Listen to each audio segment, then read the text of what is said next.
Las enseñanzas de Don Juan, una forma yaqui de conocimiento, por Carlos Castaneda.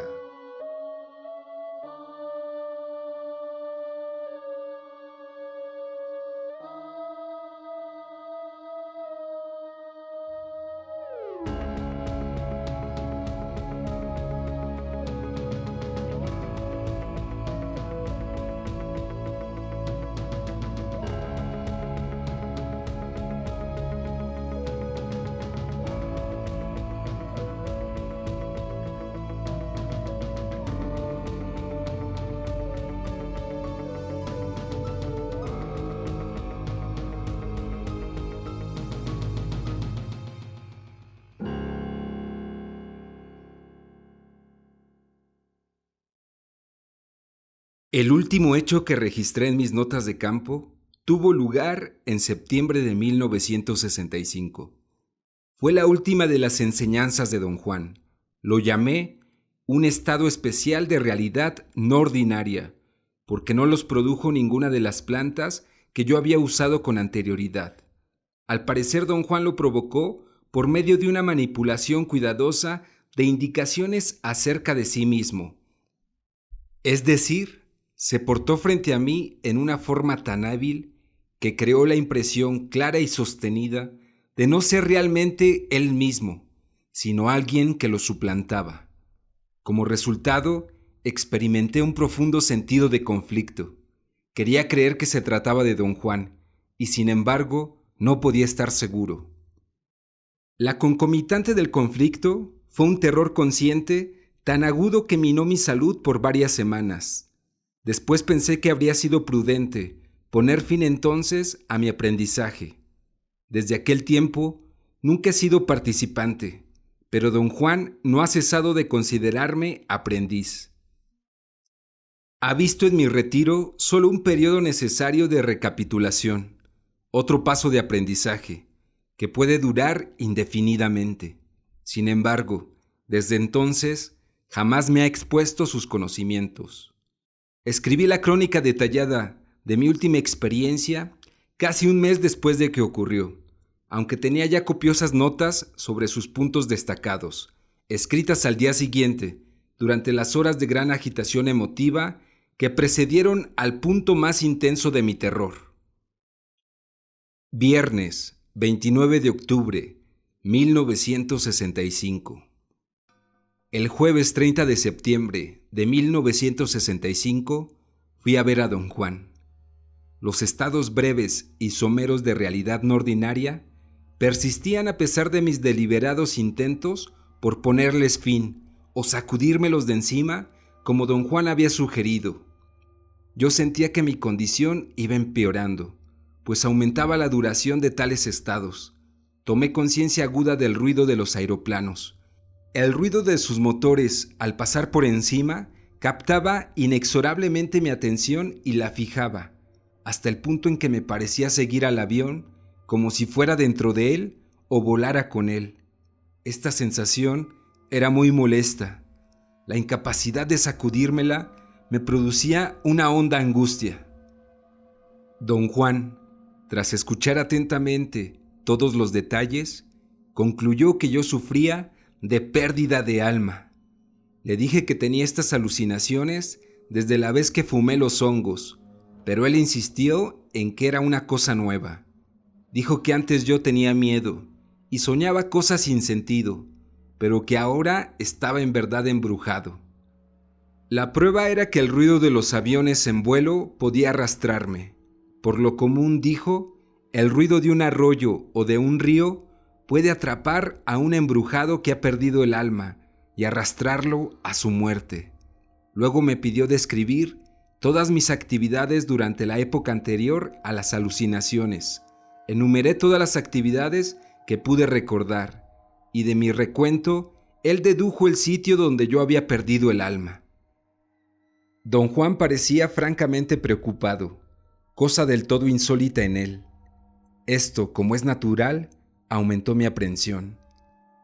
Dijo que no tenía idea definida de quién había atrapado mi alma, pero quienquiera que fuese, pretendía sin duda matarme o enfermarme de gravedad. Luego me dio instrucciones precisas acerca de una forma para pelear, una posición corporal específica que yo debería mantener, permaneciendo en mi sitio benéfico.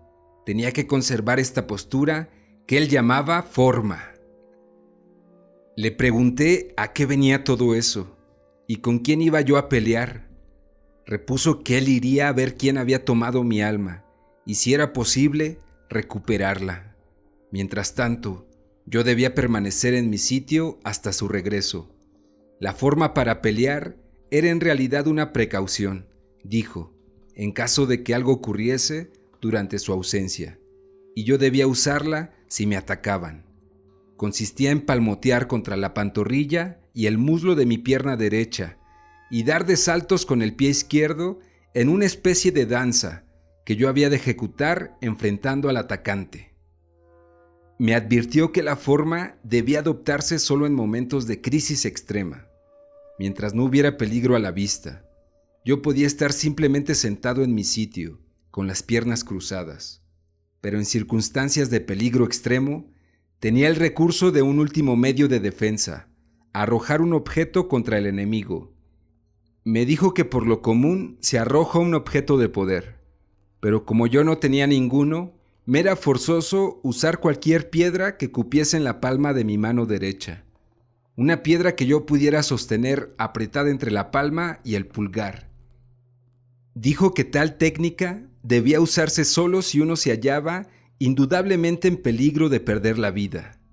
El lanzamiento del objeto tenía que acompañarse con un grito de guerra, un alarido con la propiedad de dirigir el objeto a su blanco. Insistió en recomendarme cuidado y deliberación con el grito, y no emplearlo al azar, sino solo con severas condiciones de seriedad. Le pregunté qué quería decir con severas condiciones de seriedad. Dijo que el clamor o grito de guerra era algo que se quedaba con un hombre toda la vida. Por eso tenía que ser bueno desde el principio. Y la única manera de empezarlo correctamente era retener el miedo y la prisa naturales de uno hasta hallarse lleno por entero de poder, y entonces el alarido brotaría con dirección y fuerza. Dijo que estas eran las condiciones de seriedad necesarias para soltar el grito. Le pedí explicación sobre el poder que supuestamente lo llenaba a uno antes del clamor. Dijo que era algo que corría a través del cuerpo, saliendo de la tierra donde uno estaba parado. Era una especie de poder emanado del sitio benéfico, para ser exactos. Era una fuerza que empujaba el alarido para hacerlo salir. Si tal fuerza se manejaba debidamente, el grito de batalla sería perfecto. De nuevo le pregunté si pensaba que algo iba a ocurrirme. Dijo no saber nada de eso, y me advirtió dramáticamente quedarme pegado a mi sitio cuanto fuese necesario, porque esa era la única protección que yo tenía contra cualquier cosa que pudiera pasar. Empecé a asustarme. Le supliqué ser más explícito. Dijo que todo cuanto sabía era que yo no debía moverme en ninguna circunstancia. No debía entrar en la casa, ni ir al matorral. Sobre todo, dijo, no debía hablar una sola palabra, ni siquiera a él. Dijo que si me daba mucho miedo, podía cantar mis canciones de mezcalito, y añadió que yo ya sabía demasiado sobre estos asuntos para que fuera necesario señalarme, como a un niño, la importancia de hacer todo correctamente. Sus admoniciones me provocaron un estado de angustia profunda. Estuve seguro de que él esperaba que algo ocurriese. Le pregunté por qué me recomendaba cantar las canciones de mezcalito y qué cosa creía él que fuera a asustarme. Rió y dijo que tal vez me diese miedo de estar solo. Entró en la casa y cerró la puerta tras de sí. Miré mi reloj. Eran las 7 p.m. Estuve sentado en calma un largo rato. No salían ruidos del cuarto de don Juan. Todo estaba tranquilo. Hacía viento. Pensé en correr a mi coche a sacar una mampara, pero no me atreví a actuar contra el consejo de don Juan. No tenía sueño, sino cansancio. El viento frío me imposibilitaba descansar.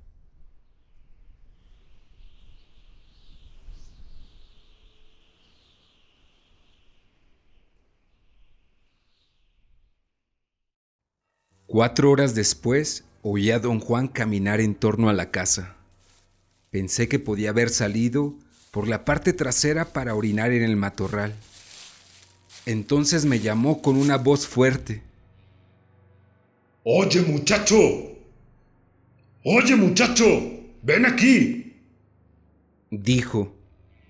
Casi me levanté para ir con él. Era su voz, pero no su tono, ni sus palabras de costumbre. Don Juan nunca me había dicho, oye muchacho, de modo que seguí donde me hallaba. Un escalofrío corrió a lo largo de mi espalda. Él empezó a gritar de nuevo, usando la misma frase o una similar. Lo oí dar vuelta a la pared trasera de su casa. Tropezó con una pila de leña como si no supiera que estaba allí. Luego llegó al zaguán y se sentó junto a la puerta, con la espalda contra la pared. Parecía más pesado que de costumbre. Sus movimientos no eran lentos ni torpes, solo más pesados. Se dejó caer a plomo en el suelo, en vez de deslizarse ágilmente como solía. Además, ese no era su sitio, y don Juan nunca, en ninguna circunstancia, se sentaba en ningún otro lugar. Entonces volvió a hablarme. Preguntó por qué me había yo negado a ir cuando él me necesitaba. Hablaba con voz fuerte. Yo no quería mirarlo, y sin embargo experimentaba una urgencia compulsiva de observarlo. Empezó a mecerse levemente de un lado a otro. Cambié de postura. Adopté la forma para pelear que él me enseñó, y me volví a encararlo. Mis músculos estaban tiesos y extrañamente tensos. No sé qué me movió a adoptar la forma de pelea. ¿Acaso fue el creer que don Juan quería asustarme, creando la impresión de que, en realidad, la persona que yo estaba viendo no era él mismo? Pensé que ponía mucho cuidado en hacer cosas fuera de costumbre, para implantar la duda en mi mente. Tuve miedo, pero aún así me sentía por encima de todo aquello, porque de hecho me hallaba evaluando y analizando la secuencia completa. En ese punto, don Juan se levantó. Sus movimientos fueron completamente desconocidos. Puso los brazos frente al cuerpo y se empujó hacia arriba, alzando primero la espalda. Luego asió la puerta y enderezó la parte superior del cuerpo. Me asombró la honda familiaridad que yo tenía con sus movimientos y el sentimiento terrible que él creaba al hacerme ver un don Juan que no se movía como don Juan. Dio unos pasos hacia mí. Sostenía con ambas manos la parte inferior de su espalda, como si tratara de enderezarse o sufriera un dolor. Gemía y resoplaba. Parecía tener tapada la nariz. Dijo que me iba a llevar y me ordenó levantarme y seguirlo. Caminó hacia el lado oeste de la casa. Cambié de posición para encararlo. Se volvió hacia mí. Yo no me moví de mi sitio.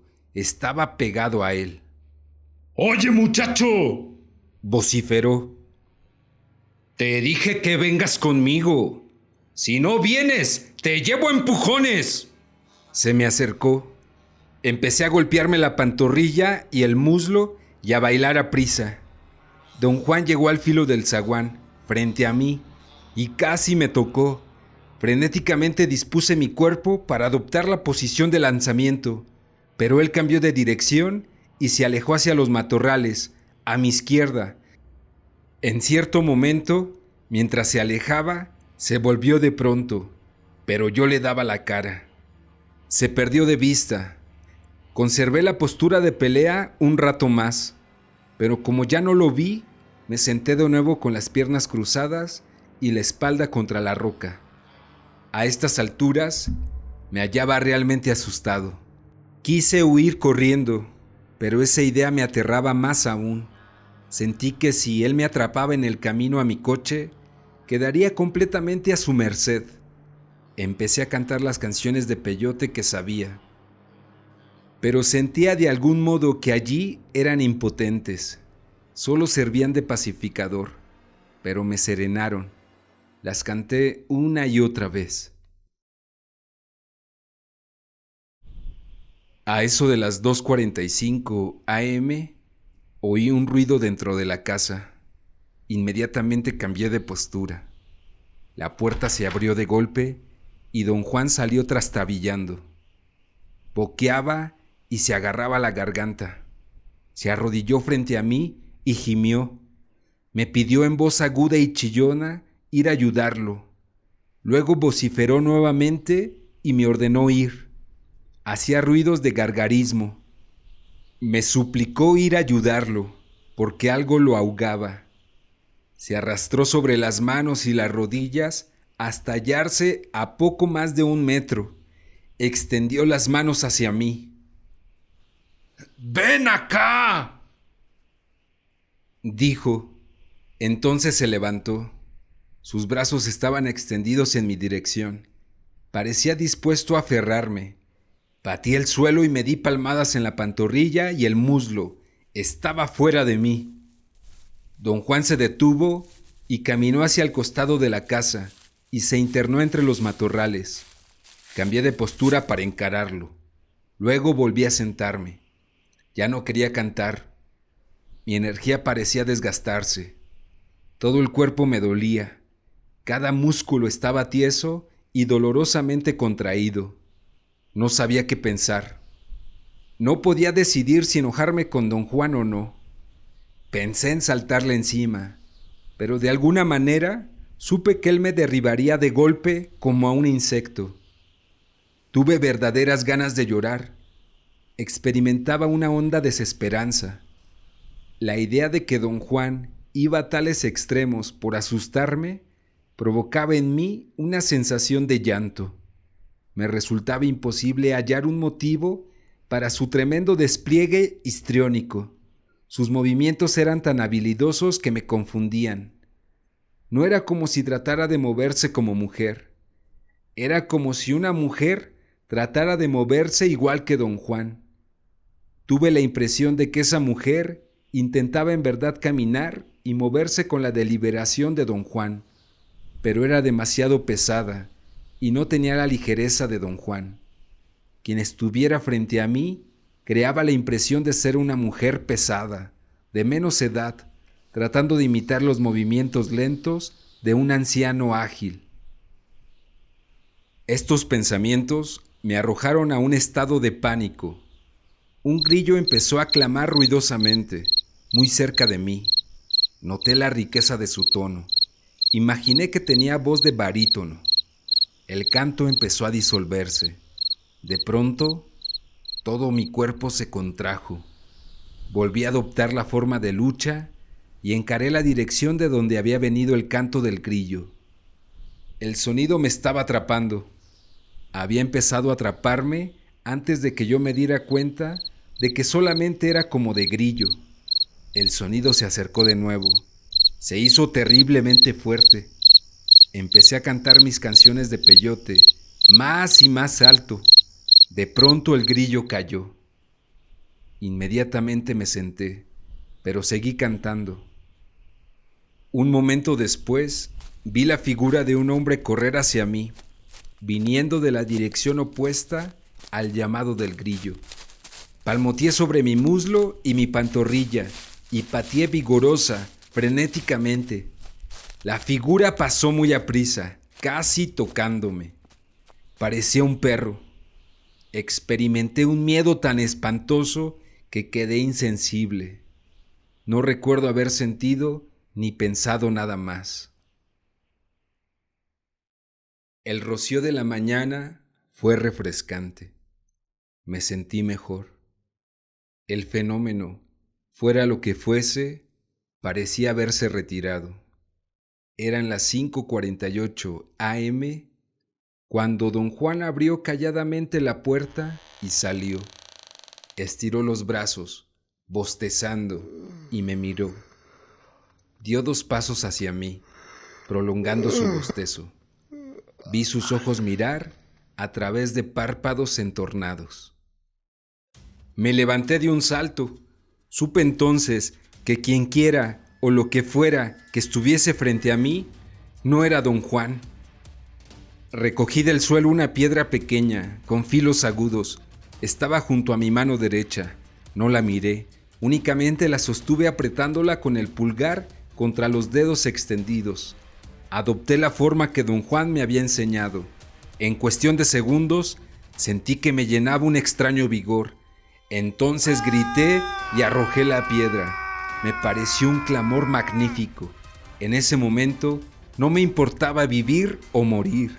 Sentí que el grito era estremecedor en su potencia, era penetrante y prolongado, y en verdad dirigió mi puntería. La figura frente a mí osciló y chilló y trastabilló hacia el costado de la casa para internarse de nuevo en el matorral. Tardé horas en calmarme. Ya no pude tomar asiento. Trotaba de continuo en el mismo sitio. Tenía que respirar por la boca para recibir aire suficiente. A las 11 a.m., don Juan volvió a salir. Yo iba a dar un salto, pero los movimientos eran suyos. Fue derecho a su sitio y se sentó como solía. Me miró y sonrió. Era don Juan. Fui a él y en vez de enojarme, besé su mano. Creía realmente que él no había actuado para crear un efecto dramático, sino que alguien lo había suplantado para hacerme daño o matarme. La conversación se inició con especulaciones sobre la identidad de una persona femenina que supuestamente había tomado mi alma. Luego don Juan me pidió contarle cada detalle de mi experiencia. Narré toda la secuencia de eventos en una forma muy deliberada. Él rió todo el tiempo, como si fuera un chiste. Cuando terminé, dijo: «Te fue bien, ganaste la batalla por tu alma, pero el asunto es más serio de lo que yo creía. Anoche tu vida no valía ni un carajo. Tu buena suerte fue que sabías lo suficiente y te defendiste. De no haber tenido un poco de preparación, ahorita estarías muerto, porque lo que te visitó anoche traía ganas de acabar contigo». ¿Cómo es posible, don Juan, que alguien tomara la forma de usted? Muy sencillo.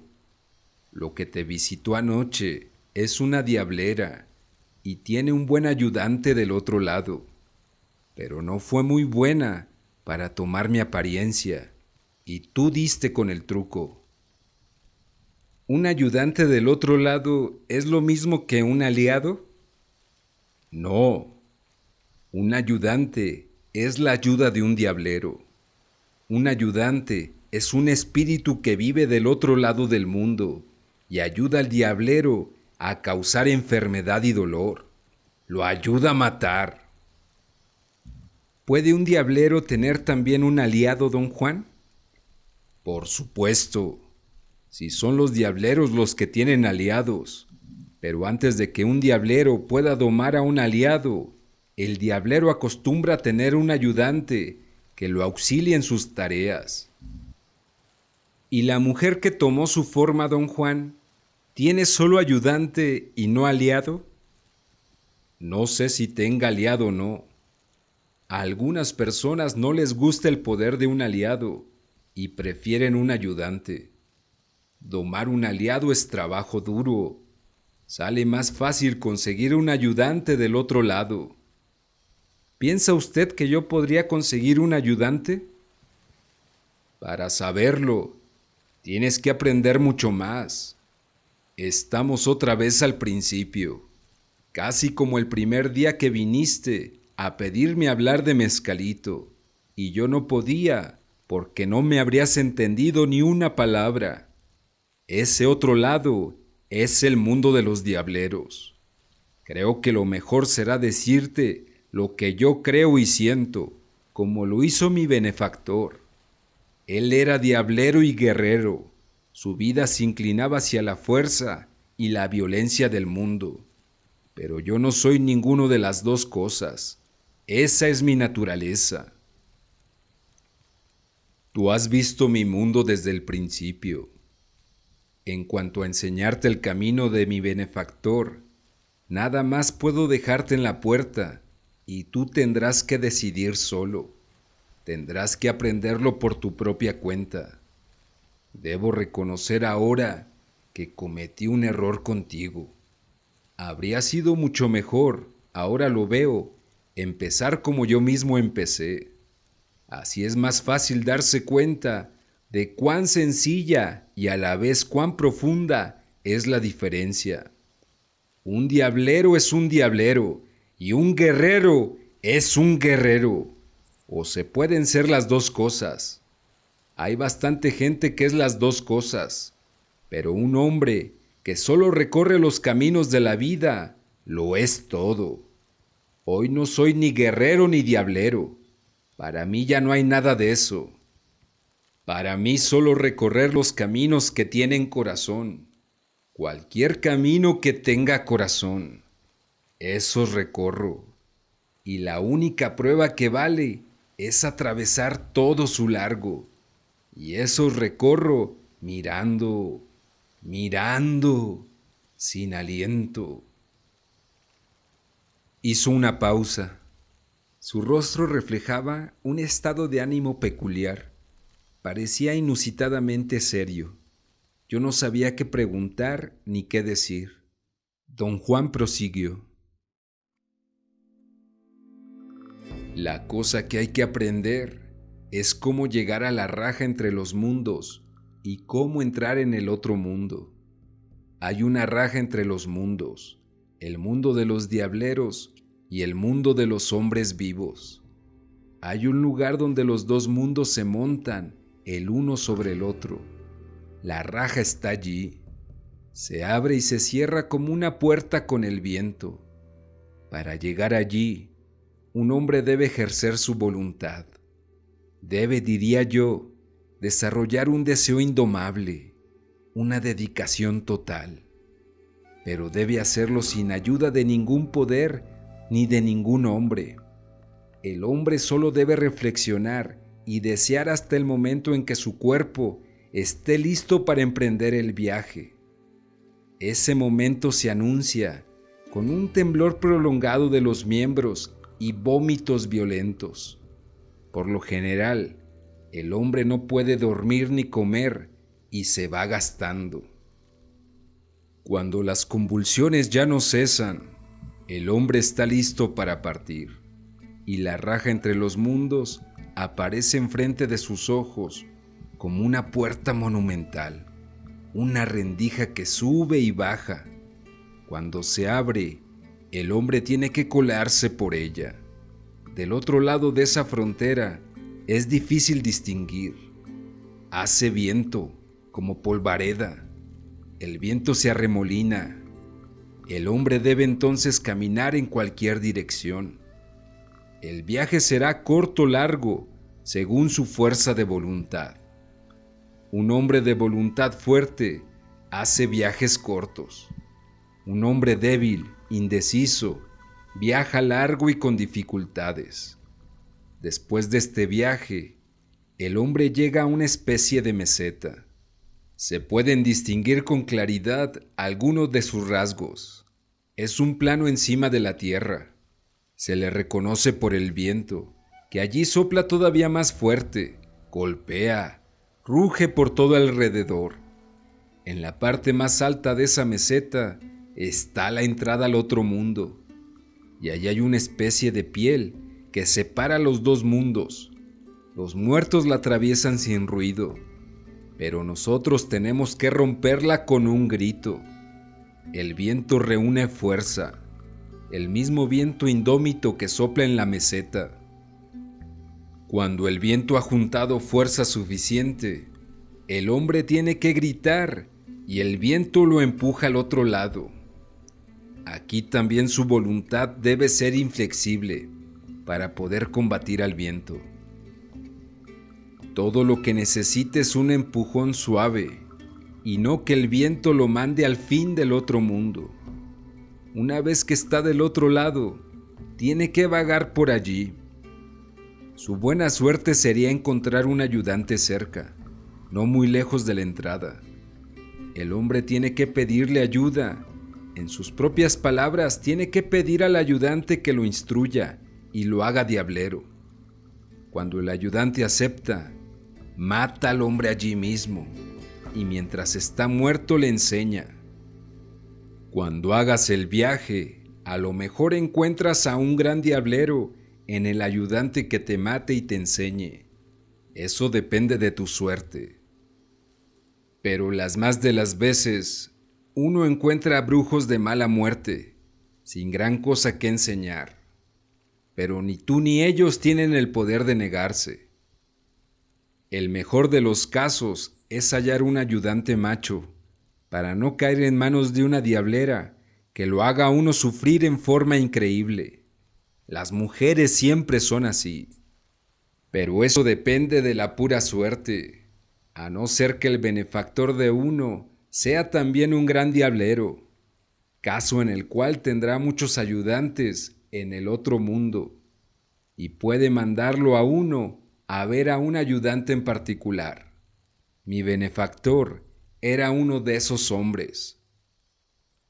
Me guió al encuentro de su espíritu ayudante. Después de que regreses, ya no serás el mismo. Estás comprometido a volver y a haber seguido a tu ayudante. Y estás comprometido a alejarte más y más de la entrada, hasta que por fin un día irás demasiado lejos y no podrás regresar.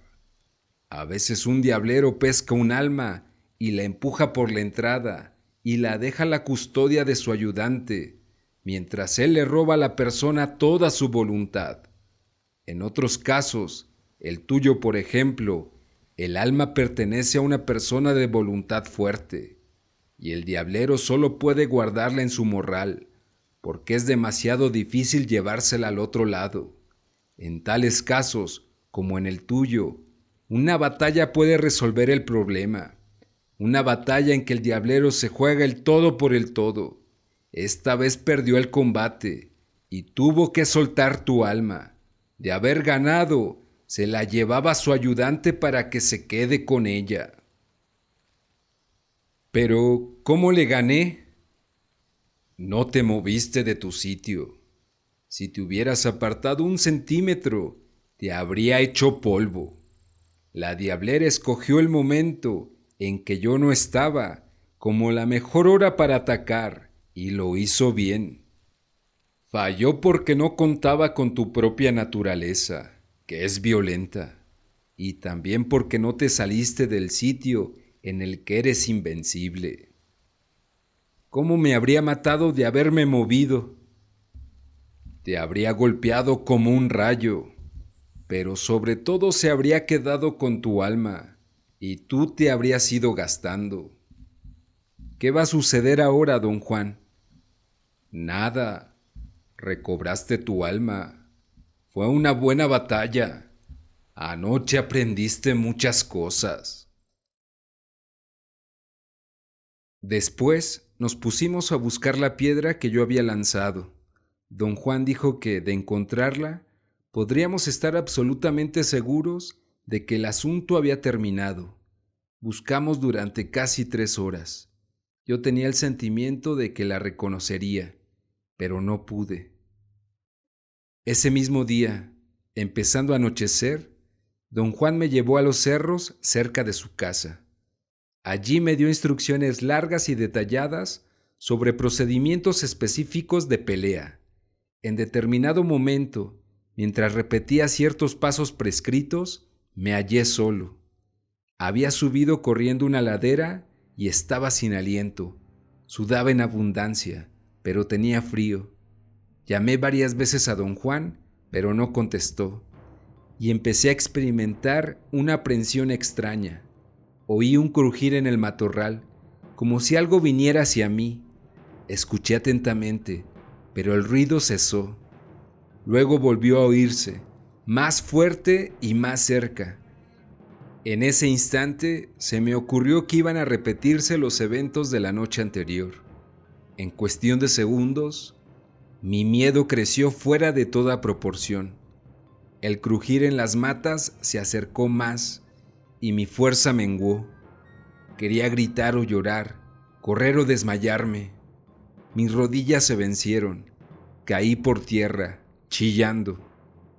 Ni siquiera pude cerrar los ojos.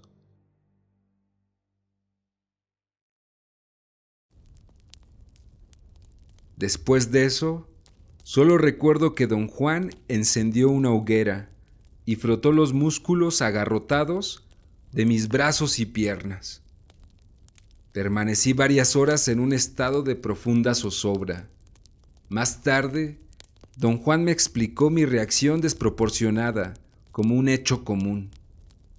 Me declaré incapaz de descubrir lógicamente qué había ocasionado mi pánico, y él repuso que no fue el miedo a morir, sino más bien el miedo a perder el alma, un temor común entre los hombres que no poseen una intención indomable. Esa experiencia fue la última enseñanza de don Juan. Desde entonces, me he abstenido de buscar sus lecciones, y aunque don Juan no ha alterado su actitud de benefactor hacia mí, creo en verdad haber sucumbido al primer enemigo de un hombre de conocimiento.